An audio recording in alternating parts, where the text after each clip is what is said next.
Aujourd'hui, notre invité est Hervé Franceschi. Bonjour Hervé. Bonjour, salut Thierry, bonjour à Salut, tous. salut.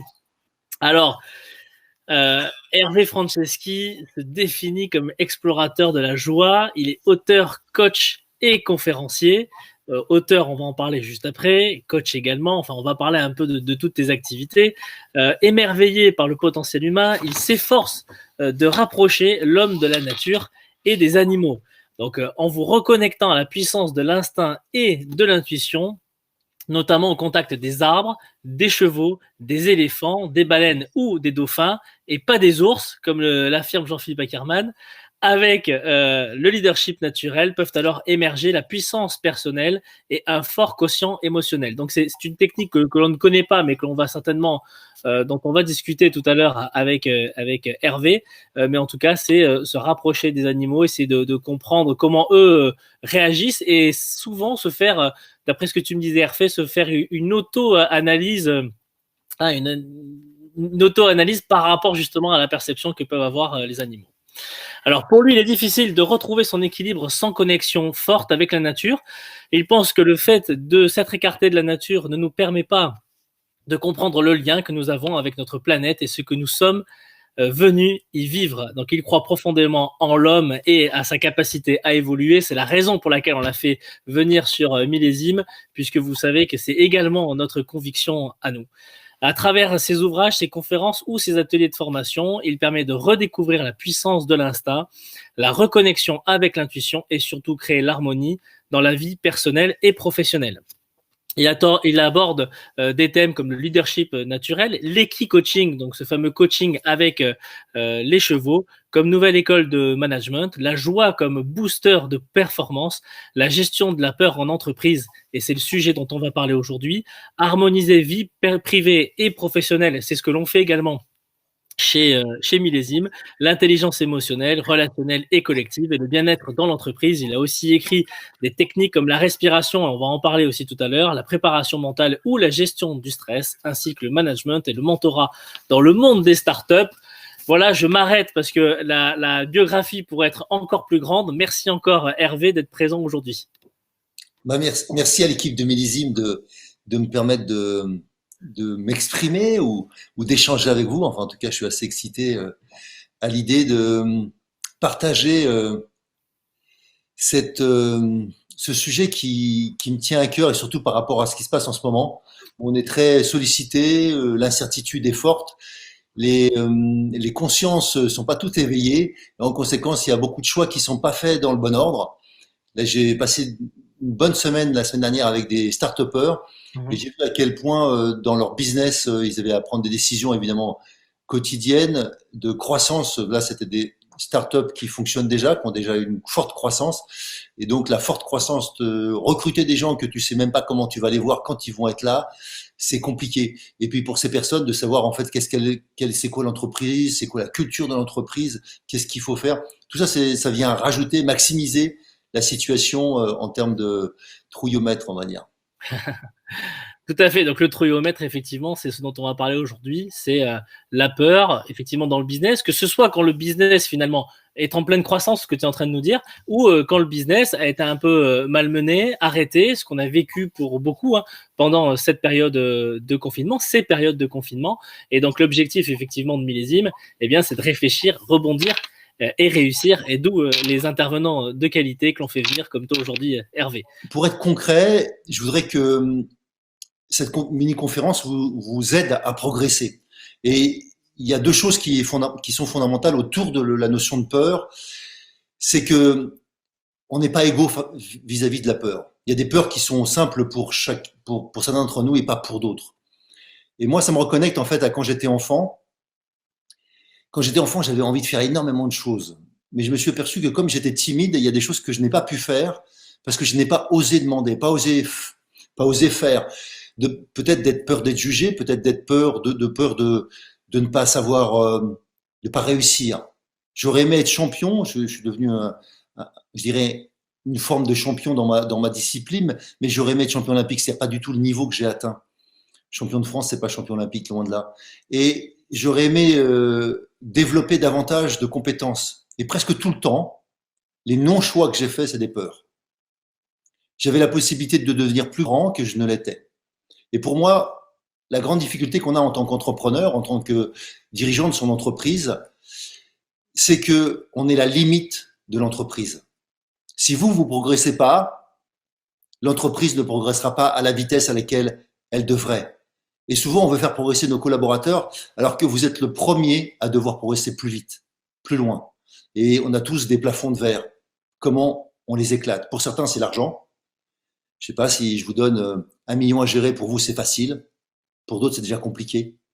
Si je passe à 100 millions, ça sera compliqué. À 1 milliard, ça sera où on dira oui, oui, je peux tout faire. Mais en fait, dans la réalité, je vois bien avec les startups que j'ai aidés qui lèvent des fonds, eh bien, en fait, ils ne savent pas être riches. Ils ont été pauvres tout le temps et ça s'apprend. Eh bien, c'est pareil, c'est une limite. Chacun a besoin de dépasser sa limite à différents endroits. Donc, on parlait d'argent là à l'instant, mais on pourrait parler de performance. Est-ce que on peut parler d'endurance? Est-ce que je suis capable de tenir dans le temps? Et une entreprise, ça se tient pas dans 3 semaines, dans 15 jours. Enfin, si vous faites juste peut-être un business pendant l'été et vous vendez quelque chose qui va se vendre à quelques millions, peut-être que ça sera suffisant quelques semaines ou quelques mois. Mais dans la majorité d'entre nous, on est sur des business qui durent. Et pour s'installer avec nos clients et pour s'installer avec nos employés et pour installer en fait un concept, il faut du temps. Et donc, il va falloir aussi être capable de supporter ça. La situation, comme je le disais, l'incertitude fait que beaucoup d'entre nous, on est confrontés à nos difficultés et on ne sait pas toujours faire des choix. Et c'est là-dedans que la peur ne doit pas se mêler. La peur, c'est de la vigilance.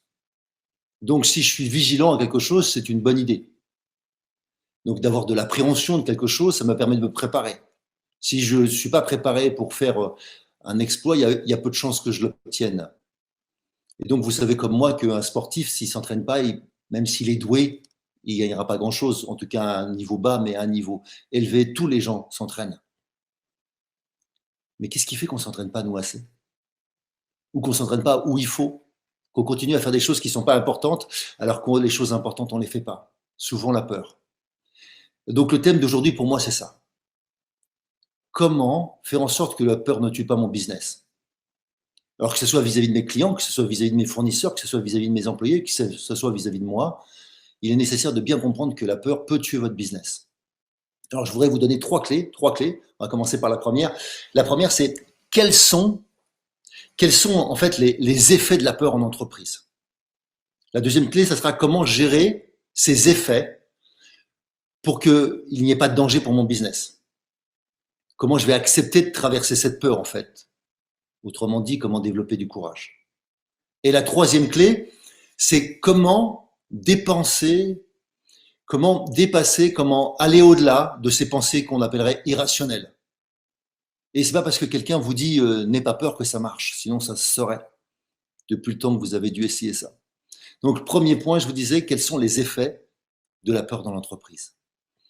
Alors, si on peut utiliser le chat, je serais intéressé de voir qu'est-ce que vous avez déjà vu comme effet dans votre entreprise, et puis je commenterai. En tout cas, je vais continuer. Mais je serais intéressé pour déjà avoir quelques informations sur le chat que je regarde. La peur et l'anxiété, c'est pas tout à fait la même chose. Ou le souci, c'est pas la même chose. Le souci, c'est quelque chose qui a à voir avec le passé. L'anxiété, c'est à voir avec la proactivité, le futur. Et la peur, c'est à voir avec l'instant présent, ce que je vis maintenant, cette émotion. Le sentiment est plus dans la tête, l'émotion même est dans le cœur ou dans les tripes. Et vous devriez connaître exactement les symptômes de la peur. La peur, en fait, le symptôme numéro 1 de la peur, c'est le froid.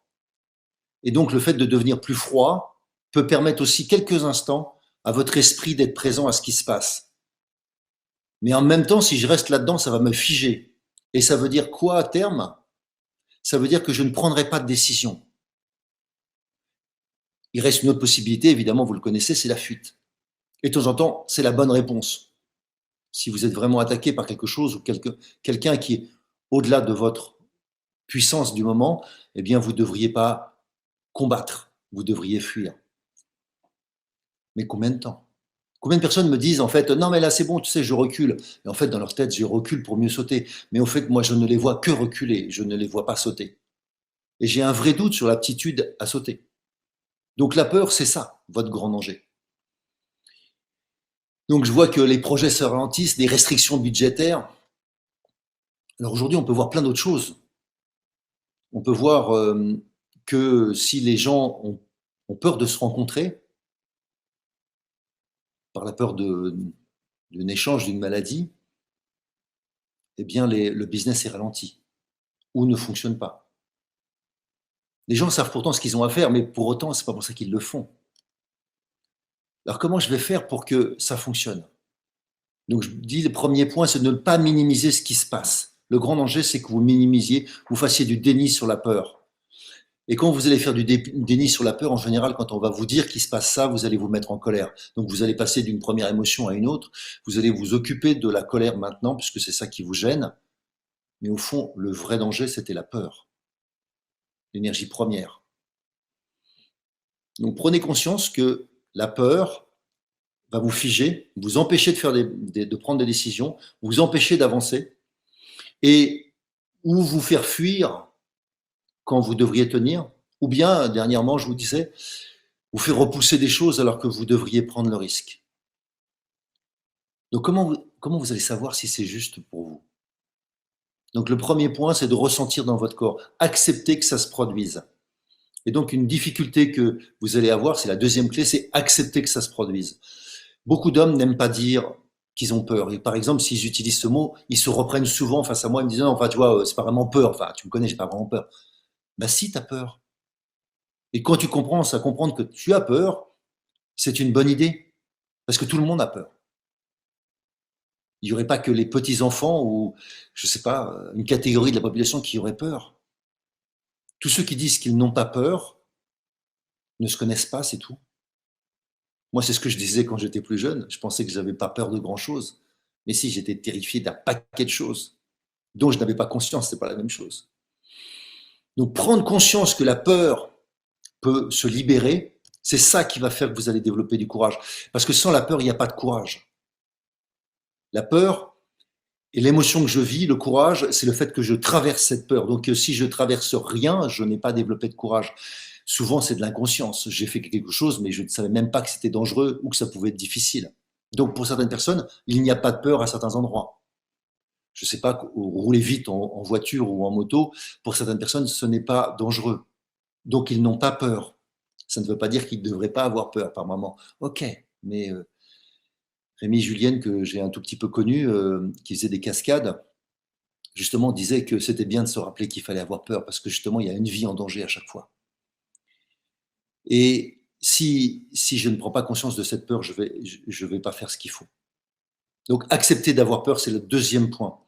Et pour accepter d'avoir peur, ça veut dire qu'il faut accepter que ça se vit, que vous le viviez, que vous ressentiez cette émotion, que vous ressentiez ce froid intérieur, peut-être cette raideur, pour qu'ensuite vous puissiez développer quelque chose. Et la colère peut être une solution. Je me rappelle, je vous raconte une histoire. J'étais en train de courir, j'étais à Ibiza il y a un certain nombre d'années.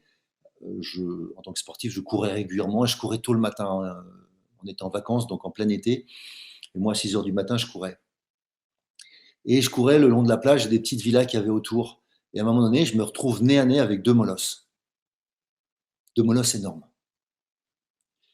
Et je ne fais pas le fier, je peux vous dire. Je n'étais pas très à l'aise. Et ils viennent vers moi avec l'air du gars, l'air l'air de prêt à me mordre, quoi. Et là, il y en a un qui commence à faire comme ça, et il se jette sur moi. On n'était plus qu'à 5 mètres l'un de l'autre. Là, j'ai une voiture à ma droite, je monte dessus, c'est un réflexe. Et sur la voiture, je peux vous dire que j'étais terrorisé, j'étais à genoux, et il y avait les deux chiens qui essayaient de monter sur la voiture, mais qui n'arrivaient pas. Ça glissait avec la partie métallique, mais ils aboyaient et ils étaient hargneux au possible. Là, j'ai pris mon courage à deux mains. Je me suis calmé. Ça m'a paru durer un siècle, peut-être que c'était quelques secondes. J'ai soufflé. Je les ai regardés droit dans les yeux. Et là, je me suis rappelé ce que je devais faire. Je devais oser sauter entre les deux chiens, crier toutes mes forces, leur faire peur. Parce qu'au fond, s'ils étaient dans cet état, c'est qu'ils avaient encore plus peur que moi. C'est exactement ce que j'ai fait. Et dans la seconde où j'ai fait ça, les chiens sont partis. Ils sont partis, en fait, pas très très loin, peut-être à 10 mètres de là, et ils ont sauté par-dessus le mur. Et de l'autre côté du mur, ils aboyaient encore plus fort, ils étaient encore plus excités, mais de l'autre côté du mur. Et là, ils ne repassaient pas le côté. Ils n'étaient pas revenus du côté où j'étais, parce qu'en fait, ils avaient plus peur de moi que moi, j'avais peur d'eux. J'étais content d'avoir eu ce courage. Je peux vous le dire, mon cœur a palpité pendant un certain temps, j'ai développé de l'adrénaline pendant un certain temps. J'ai eu du mal à courir tellement ça avait été intense. Et puis après, j'ai repris ma course. Aujourd'hui, je peux sourire et rire de ça, mais je peux vous dire que sur le moment, je ne souriais pas et je ne rigolais pas de cette situation. Donc chacun de vous, je suis sûr que vous avez une situation dans laquelle vous avez eu la trouille, vraiment. Et donc le but, c'est de se dire, en fait, qu'est-ce que j'aurais pu faire si j'ai pas pu faire ce qui était juste. Et il y a des fois, la trouille, j'ai été attaqué, je me rappelle plus jeune, parce que je vous ai dit, j'étais timide. Et je pense que j'étais un trophée pour les types qui voulaient montrer que, en fait, ils étaient forts.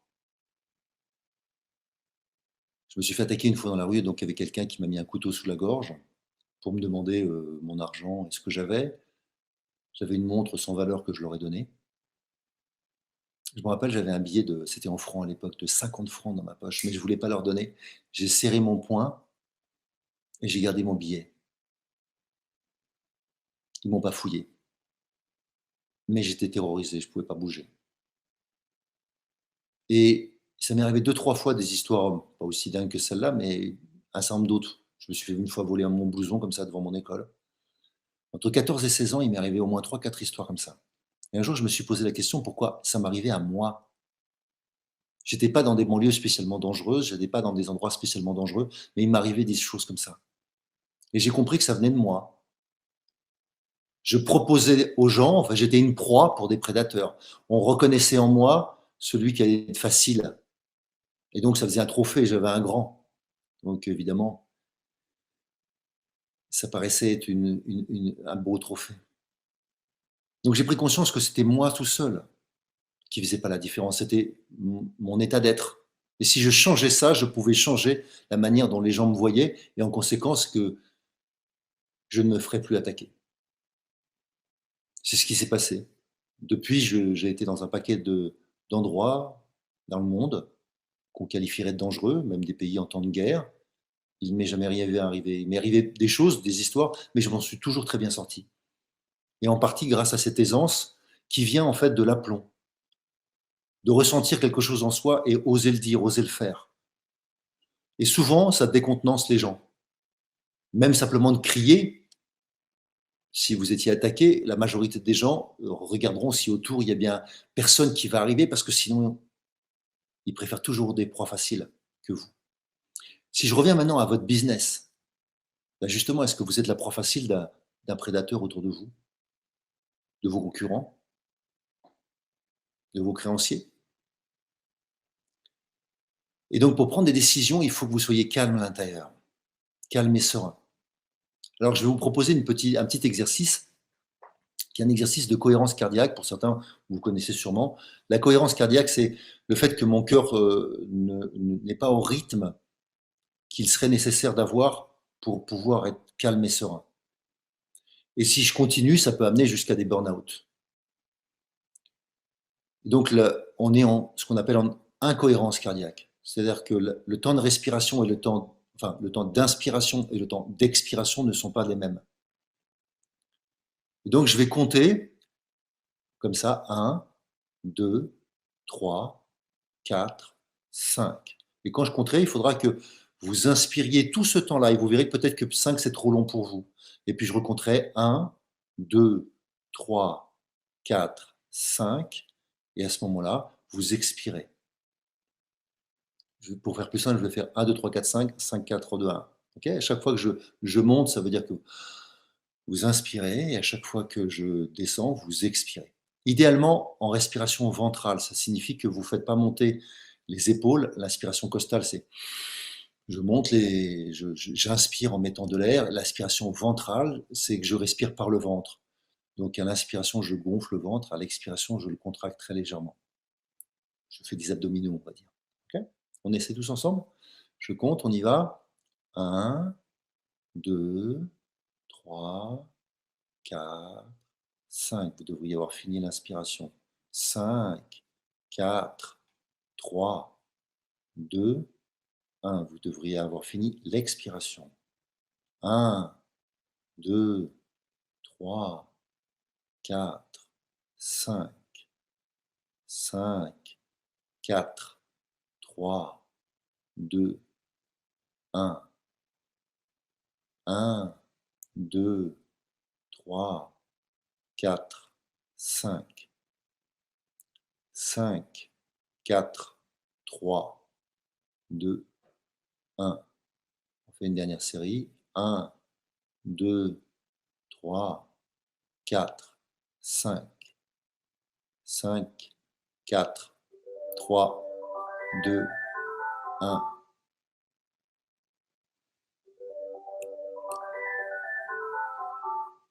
Je vous propose de prendre le temps de sentir comment vous êtes, si vous êtes différent que juste quelques secondes auparavant. Je vous propose de prendre le temps de sentir est-ce qu'il y a quelque chose qui a changé. En fait, si vous êtes en cohérence cardiaque, c'est un exercice qu'on devrait faire sur 5 minutes, idéalement 3 fois par jour. Pour tous ceux qui sont en difficulté, qui sentent qu'en fait, ils sont souvent pris par leurs émotions, souvent pris par une incapacité à prendre des décisions, qui ne dorment pas très bien, si vous êtes anxieux, tout ça, c'est des exercices qui peuvent vous aider à vous calmer et qui vous permettront de prendre des décisions plus présents à vous-même. Donc, en conséquence, qui vous permettront de retrouver ce qu'on appelle de l'intuition ou de l'instinct. L'instinct, ça se prend dans l'instant. L'intuition, ça se prend exactement de la même manière, sauf que c'est passé par le cerveau. On utilise les 5 sens dans l'intuition.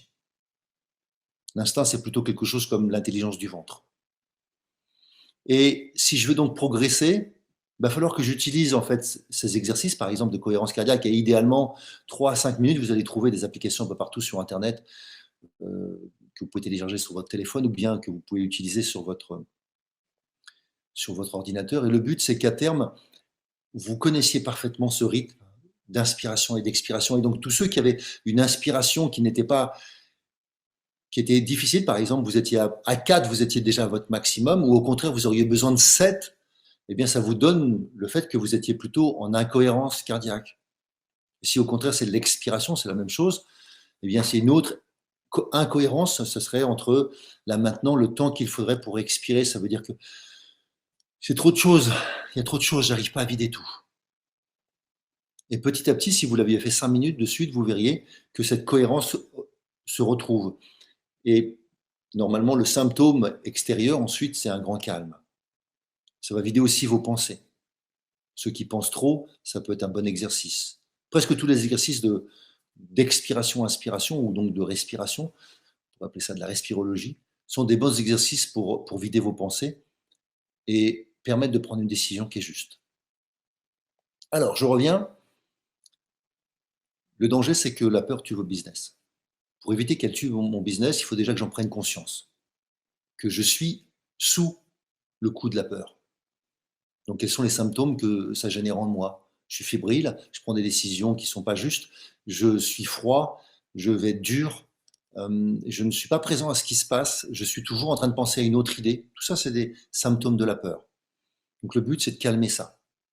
La deuxième chose, je vous ai dit, c'est que pour bien y arriver, il faut souvent l'accepter. L'accepter pour que je prenne conscience que maintenant, il faut que j'agisse. Et soit c'était un réflexe et l'instinct et vous allez courir et c'est peut-être juste par rapport à la situation. Mais dans votre business, je ne pense pas que vous devriez courir pour éviter votre business ou votre client. Alors, ils sont vraiment particulièrement dangereux. Et je ne sais pas pourquoi vous avez des clients comme ça ou des fournisseurs comme ça. Donc, c'est une bonne question à vous poser. Mais si j'applique maintenant la loi de Pareto, 80% de mes problèmes viennent de 20% de mes clients ou de mes fournisseurs. Pourquoi je les garde? Parce que j'ai peur de ne pas avoir assez de business? Parce que sans eux, je ne saurais pas faire? Ou parce que si jamais je diminue mon business, ça veut dire que je n'ai pas d'utilité? Tout ça, ça renvoie à vos peurs. Pour autant, ces clients-là, vous devriez les laisser à d'autres. Il y a peut-être d'autres personnes qui savent gérer ces clients, ou il y a peut-être tout simplement, si vous souhaitez du mal à vos concurrents, peut-être que c'est mieux que ce soit votre concurrent qui ait ce client avec qui il va décliner, plutôt que vous. Et donc souvent, c'est parce que j'ai peur de perdre ce client qui me rapporte de l'argent, mais qui me coûte énormément. Et ça, c'est plus dangereux. C'est plus dangereux pour votre business parce que vous ne pouvez pas grandir avec ces clients-là. Ils vous empêchent de progresser. Donc prenez le temps de regarder combien ça vous coûte de vous occuper d'un mauvais client. Combien ça vous coûte de garder un mauvais employé. Combien ça vous coûte un mauvais recrutement. C'est des questions qu'il faut mieux se poser, même après, c'est pas grave, mais il vaut mieux se les poser le plus rapidement possible. Sinon, ça s'appelle, enfin ça, je pense que souvent on se retrouve dans ce qu'on appelle un piège abscon, une situation dans laquelle je ne peux pas sortir. On voit ça dans les couples, mais on voit ça dans les associations, je dirais dans le business, puisque pour moi c'est comme un couple s'associer. Enfin, ça peut être plus qu'à deux, donc c'est des couples à trois, à quatre. C'est pas obligatoirement simple.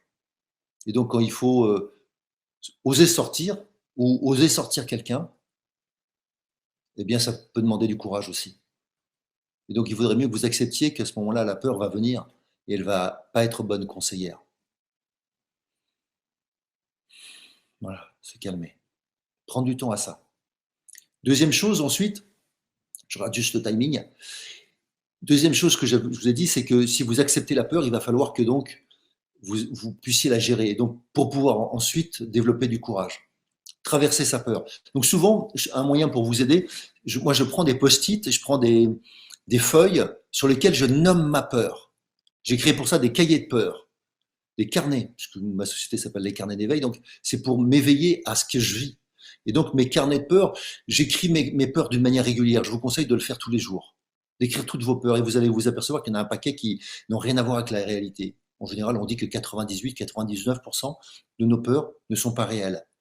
En fait, elles viennent en chapelet. La première est peut-être juste, mais toutes celles qui viennent après ne sont pas justes. Il suffit que j'adresse celle-là pour que les autres partent avec. Et donc, oser attaquer la peur première, oser vraiment se dire ça. Donc, je la pose sur un papier et je la mets au sol. Et je me dis, c'est quoi l'étape d'après? C'est quoi ce que je dois faire? Je me mets en action pour ça. Et j'essaie de me projeter dans ce qui devrait arriver si jamais j'affronte ma peur. Par exemple, d'appeler un client. OK, qu'est-ce qui va se passer? Bon, il pourrait ne pas être là. OK, donc ça, c'est pas un scénario. Je peux lui laisser un message. Ou est-ce que j'ai peur de lui laisser un message? Alors à ce moment-là, il y a un scénario, j'écris le message. Je peux même réfléchir à l'avance. Deux, je dois appeler ce client et si jamais il me répond, alors je lui dis quoi? Par exemple, je dois m'en débarrasser, qu'est-ce que je lui dis? Au revoir, monsieur le client. Qu'est-ce que je dois lui dire? Prendre le temps de réfléchir à ce que je vais dire, là, maintenant, tant que la peur ne m'habite pas complètement. Et je l'écris sur un autre papier. Et quand je me sens prêt, j'avance et je lis le papier. Et je m'aperçois qu'à voix haute, je vais juste changer les 2-3 mots qui feront que ça sera bien, que ça va être juste. Et en faisant ça, souvent, il n'y a pas d'autre peur. Mais si jamais il y en avait une autre qui naissait à ce moment-là, eh bien, je prends un autre papier et j'adresse. Et s'il faut comme ça avancer 3, 4, 5 sur 5 papiers, chaque fois je fais un pas pour montrer que je vais avancer. Et tout mon corps devient dynamique. C'est un exercice qui est simple et qui vous permet d'avancer. Vous avez posé vos papiers et en général, après, il suffira de les jeter à la poubelle. Peut-être de garder juste le papier pour appeler avec le message dessus si jamais c'est nécessaire. Donc, oser traverser sa peur, c'est un moyen. Souvent, la peur, en fait, quand je fais des exercices avec les gens pour travailler sur la peur, eh bien, je m'aperçois qu'ils trouvent un objet qui signifie la peur. Et en fait, qu'est-ce qu'ils font? Ils ne le déposent pas, l'objet. Ils le gardent pour se protéger. Parce qu'en fait, la peur, quand elle est avec moi, j'ai le sentiment que, comme je ne veux pas faire l'action, qu'elle me protège. Alors qu'en fait, il faut que je pose ça. Donc, si ça vous aide, trouvez un objet qui matérialise votre peur. Et donc, oser prendre un truc énorme, si jamais, je me rappelle une fois, il y a quelqu'un qui a démonté la porte de la salle de réunion où on était et qui m'a dit, voilà, la peur, elle est là. Et donc, il l'a mis devant lui. Il voyait rien, évidemment. La peur, elle était énorme. Et il n'y avait aucun moyen de la franchir. Je lui dis juste aussi, tu peux ouvrir la porte. Dès qu'il a ouvert la porte, c'était simple. Et souvent, quand on traverse la peur, on s'aperçoit qu'en fait, c'est plus simple que ça n'y paraît. C'est juste la peur qui nous fait imaginer que c'est énorme et qu'on ne peut pas le dépasser. Donc, accepter pour mieux traverser. Ça, c'est ma deuxième clé. Et ma troisième clé, c'est comment dépasser ses pensées irrationnelles. Et c'est de la conscience de soi. C'est-à-dire que je dois vider mes pensées. Donc là, on va faire un petit exercice de respiration.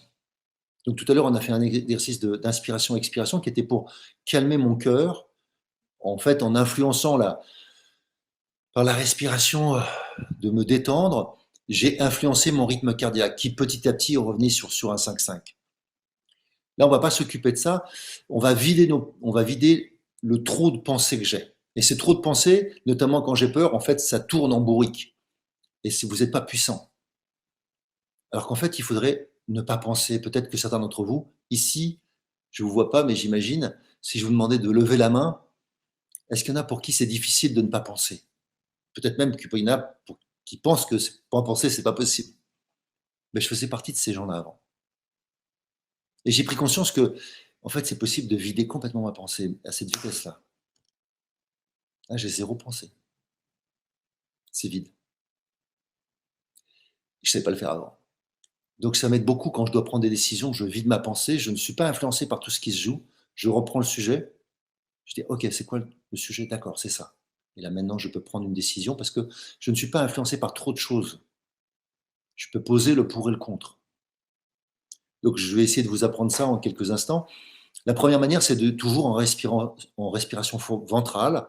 Donc je ne bouge pas le haut parce que le costal augmente le stress puisque c'est de l'énergie que je produis comme un volcan, mais que je ne sors pas. Donc au bout d'un moment, ça crée des drisses dans mon dos, dans mon ventre, et en conséquence, je vais être plus tendu comme un arc. Donc le danger, c'est que je réagisse tout de suite à quelque chose. Donc comme dans le film Action-réaction, voilà, ça pourrait venir trop vite. Alors que des fois, il faudrait que je me taise. Des fois, il faudrait mieux que je n'agisse pas. Et donc, je ne veux pas être parasité par mes pensées.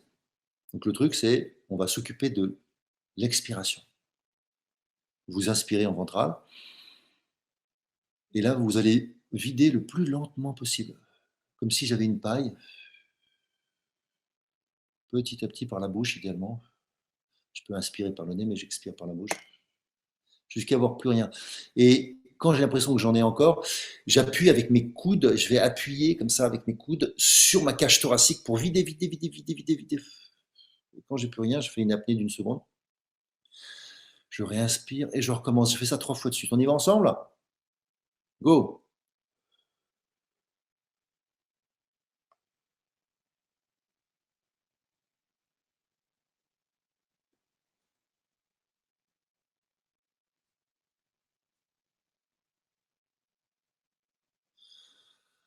Peu importe votre rythme, vous continuez comme ça 3 fois.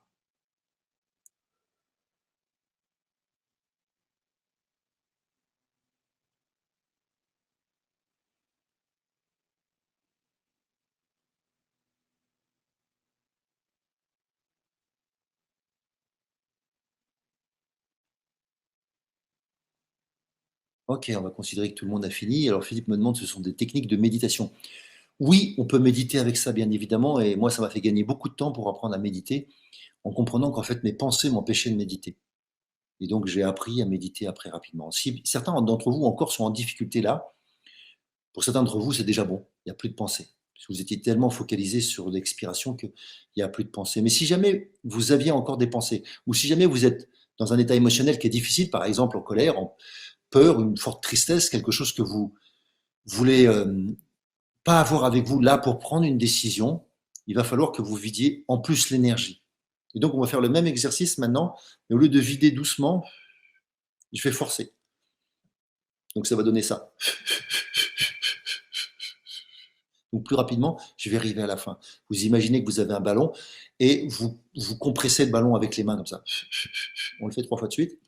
Et en général, après ces trois exemples, ces 3 respirations forcées, vous ne penserez plus à rien. On y va ensemble? Inspiration.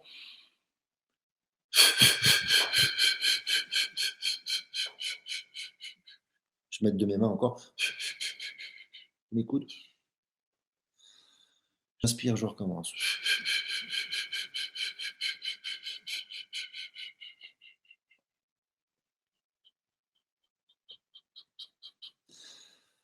Ok, allez-y pour la 3e fois.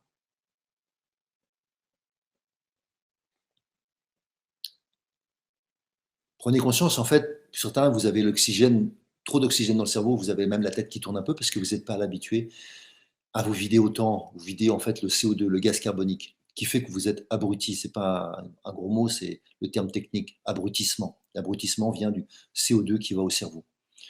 Et donc là, pour éviter d'être un abruti quand vous prendrez vos décisions, eh bien, il faut revenir à vous, développer la conscience de soi. Et en faisant ça, vous allez être beaucoup plus présent à ce qui se joue. Et donc, je voudrais que vous posiez maintenant cette question. Et vous, vous feriez quoi si vous n'aviez pas peur? Écrivez-le si vous avez un papier. Qu'est-ce que vous feriez si vous n'aviez pas peur?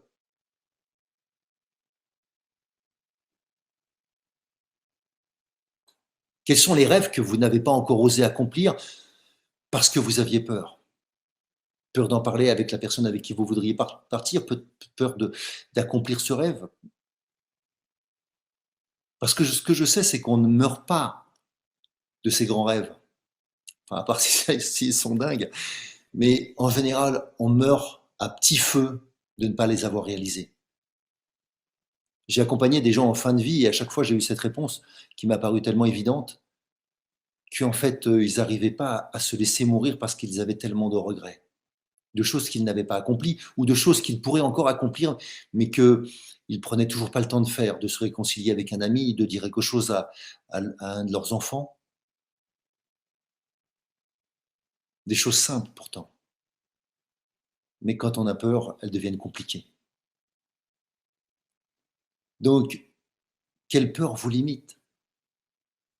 Moi, je me rappelle quand j'étais plus jeune, ce qui me limitait, c'est d'oser demander, tout simplement. Oser demander à d'autres, c'était compliqué pour moi. En tant que timide, j'avais peur du non. Plus âgé, peut-être, après, j'étais pas très à l'aise pour négocier mon salaire. Après, j'ai eu peur, peut-être, de dire les choses. Qu'est-ce qui fait qu'on ne dit pas je t'aime autant qu'on voudrait à ses enfants, à ses parents, à ses amis? La peur de quoi? La peur d'être entendu? Je sais que je fais travailler la prise de parole en public où j'aide des conférenciers à peaufiner leurs conférences. Et souvent, je m'aperçois à quel point en fait la peur est présente. La peur d'être illégitime, même si ce sont des professionnels. Donc la peur, ça s'immisce partout. La peur de prendre la parole en public, la peur de parler en public, je sais que c'est la deuxième peur en France. La première, c'est la peur de mourir, mais la deuxième plus grande peur en France, c'est la peur de parler en public. C'est énorme. Et réussir peut faire peur, comme le dit Philippe, oui, oui. La peur de réussir est souvent plus forte que chez les sportifs, que la peur de perdre, ils connaissent. Mais des fois, la peur de réussir, c'est-à-dire de devenir un vrai champion, de devenir champion du monde quand on n'est pas encore, qu'est-ce que ça va me demander? Qu'est-ce que ça va me demander d'être champion dans mon entreprise? Mais si jamais vous réussissez vraiment, qu'est-ce qui va se passer? Est-ce que les gens autour de vous vont vous demander plus d'argent? Est-ce que votre famille va changer de regard? Est-ce que votre couple pourrait s'abîmer? Est-ce que vous auriez... qu'est-ce que ça va nécessiter pour vous de changer?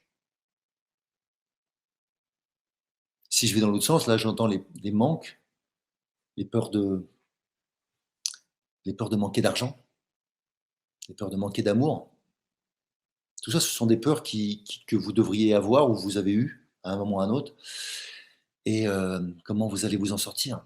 Bah, premièrement, en vidant votre pensée, en revenant à ce qui se passe. Deuxièmement, accepter de traverser. Donc, je vous repose la petite technique des bouts de papier que je vous ai proposé tout à l'heure. Troisièmement, ensuite, si je remonte, parce que j'accepte, eh ben, je vais faire l'action qui est juste et peut-être de sauter entre mes deux molosses. Donc, je voudrais que vous preniez quelques instants pour vous dire qu'est-ce que vous allez faire pour vous, la prochaine action. Quelle est la chose la plus importante que vous n'avez pas encore fait, que vous devriez faire pour vous, pour votre entreprise, pour votre famille, pour les gens que vous aimez.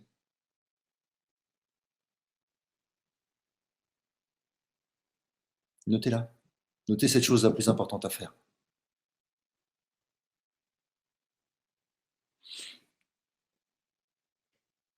Je vous laisse quelques instants. Et Philippe qui me demande comment identifier ses peurs. Comment identifier ses peurs? Et bien souvent, en osant en parler. Parce que c'est ce qu'on ne fait pas. Tant qu'elles sont dans notre tête, on ne les identifie pas bien. Alors, une manière simple aussi, c'est de poser l'action que je devrais faire et de voir que je ne le fais pas. Par exemple, on va dire qu'on procrastine. C'est de la procrastination, c'est une forme de peur. Et des fois, c'est parce que je ne suis pas prêt ou j'ai besoin de réfléchir. Donc, des fois, procrastiner, c'est juste parce que je ne suis pas encore prêt. à passer à l'action. Et des fois, je sais exactement ce qu'il faut faire, je ne le fais toujours pas. Voire après, je procrastine parce que j'ai honte de ne pas avoir travaillé. Donc maintenant, vous aviez peur, maintenant vous avez honte. Vous avez honte de rappeler le client.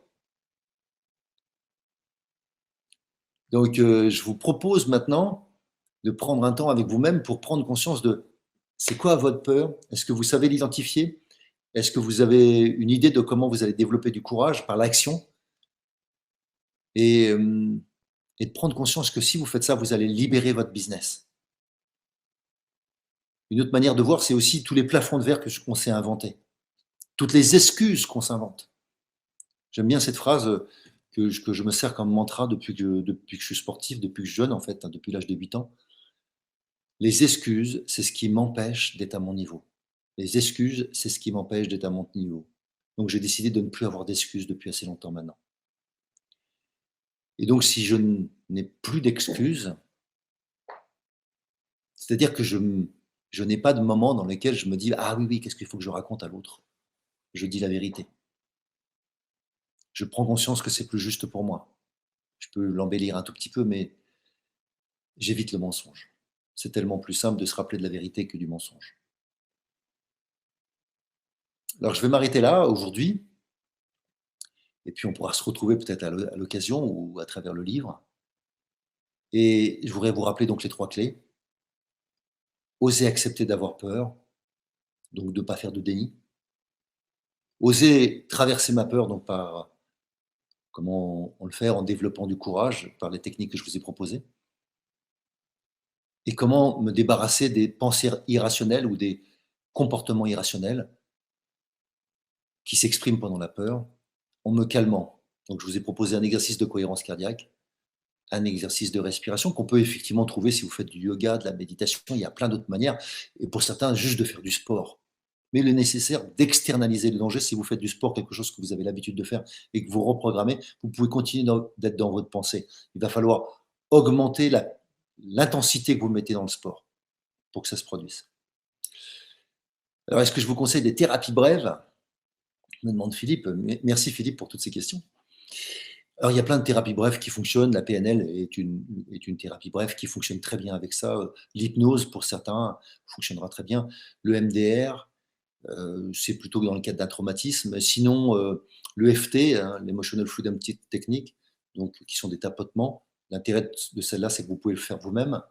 Mais au départ, il faut mieux être accompagné pour poser les bonnes questions, parce qu'en fait, on ne se pose pas toujours les bonnes questions. Et donc, l'intérêt du thérapeute ou du coach qui va vous aider, c'est de vous poser les bonnes questions et de vous conduire, de vous accompagner. Mais en une séance, on peut régler beaucoup de peurs déjà, y compris des phobies.